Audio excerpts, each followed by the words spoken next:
back to the Vincelli channel. So today we've got a little bit of an update on the Kia Picanto install. So we have actually changed and upgraded the rear light. So there's your camera system built in, there's your old one. Let's get rid of that and let's nip inside the car and see what this little feature does.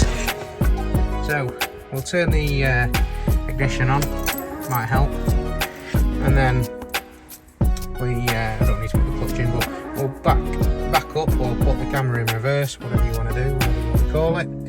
And there's your camera, crystal clear.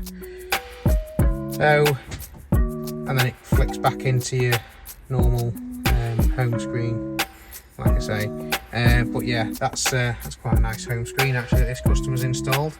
Yeah, so that is the reversing camera installed on the Kia Picanto.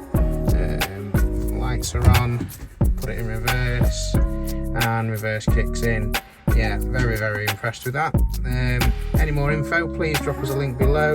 I can give you some hints and tips on how to install it. Thanks very much guys, please like and subscribe. And if there is any other cars that you're interested in having installed, comment below and check out my Ford Transit custom install.